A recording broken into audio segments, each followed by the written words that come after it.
Hyrdoxycut had muscles that were the size of my thigh, which is not that big, but on a lady.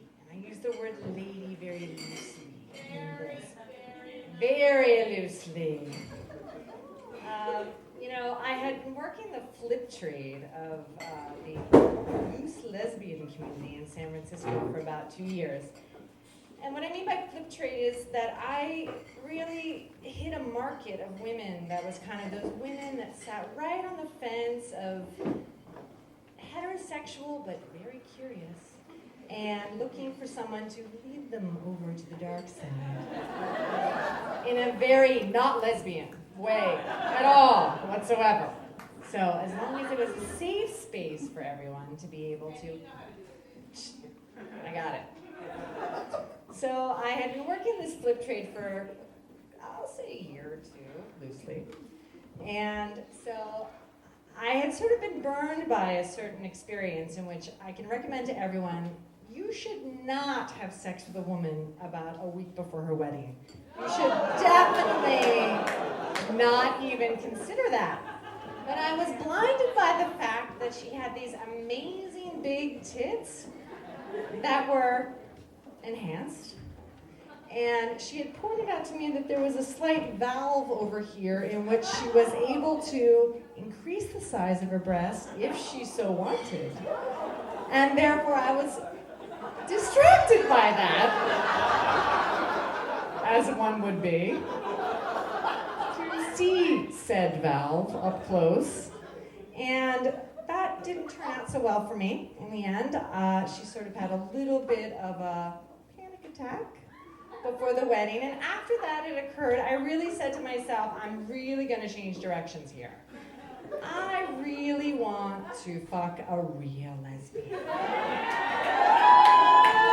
I really turned a corner and said, I really don't want to be flipping anyone. I don't want to be guiding anyone. I really want someone who has a really good sense, and I mean a really good sense, of what they're doing. So I sculpted an ad on Craigslist, of which I'm a big fan of. And I started to think about what was the best way to say what it was I was looking for. So I started by saying, I'm looking for a nice lady who likes to hang out with other ladies. I erased that. And then I sort of said, how do I distill out exactly what it is that I'm really looking for? So the ad said, looking for a person, female, with a really good handshake. And that's how I found Hyrdoxycut. And so Hyrdoxycut and I met for a drink at the Lex, and we did that thing that animals do where they pace around each other. And they take a slide like that, and then they go, let's have the next date at your house. So I went to Hyrdoxycut's house, and I wore something of this ensemble, which is totally inappropriate, because Hyrdoxycut was not really interested in this picture. And I get into her apartment in the Castro, and it was literally one room that had a bed in it, and it was so small that you had to walk beside the bed like this to get to the bathroom. And Hyrdoxycut said to me, sit on the bed and take your clothes off.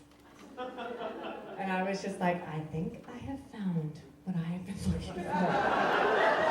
Because I had been on Craigslist for quite a while. Like, I had been fishing through Craigslist, and I always liken it to this concept in my mind that when I was a kid, we would go to these campgrounds in the summertime to go fishing in the pond, although my father never really thought to get us a fishing pole. So we would get sticks, and we would tie strings to the sticks, and then we would hook Cheerios on the end, and you would just dangle the Cheerio over the pond, and all the fish would come for the Cheerio. And I sort of feel like Craigslist is a little bit like that. Because all I have to do is really get the Cheerio just close to the water's level, and the strongest fish will come to the surface. So, thus, Hyrdoxycut. So, get to Hyrdoxycut's house. And Hyrdoxycut asked me to take my clothes off, and I excused myself like a lady, you know, as I am, to use the restroom. And in Hyrdoxycut's restroom, which also doubles as a kitchen, is very weird. Very, very weird. And I feel like some of you in here might have been there, because Hyrdoxycut gets around.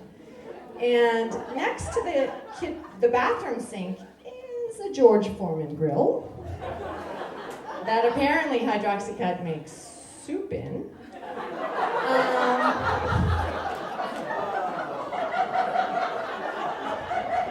Seriously. At every point I was like, should I be doing this? Should I be doing this? Should I be doing this? Yes. Because I'm a yes person. So I never say no, ever. Yeah, I'm a lady.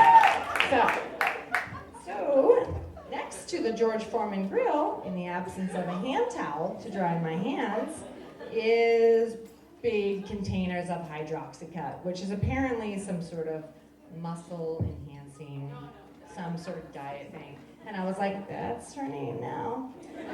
So I go out into the living space / bedroom / kitchen, and Hyrdoxycut says, okay, take your clothes off. And I was like, okay, I fold my skirt, I set my heels next to bed, and I'm slightly reclining as Hyrdoxycut is getting her gear set up.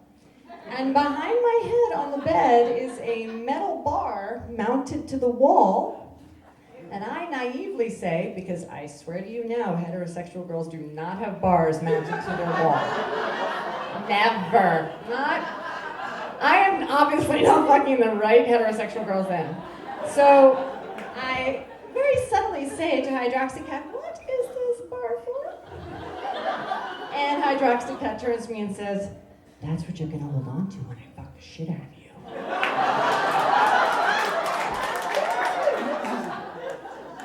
Right? I think I have changed demographics. So, I recline as told, and I get a good grip going. And I glance to my left, and there on the wall is a lavender-colored little shelf that's about yay high. And on the shelf are 3 industrial-size containers of lube with hand pumps on the top. And at this point, I'm like, oh, there's no going back from this. There's no going back from this situation now. I should just take a deep breath and get ready. So, Hyrdoxycut does as Hyrdoxycut does, and she did fuck the shit out of me. And I really felt like she delivered exactly what my ad had requested for. And for the first time in my life, or experiences with women, I could not flip that bitch. There was no flipping her. I was like, would you maybe take your shirt off? No. Oh, that's cool. Okay. That's cool. That's all right. Can I maybe kiss you? Nope, that's totally, completely fine. So, Hyrdoxycut really, really, really gave me what I was looking for. And so, thus, Hyrdoxycut will forever remain in my mind as the woman who I absolutely could not fucking flip.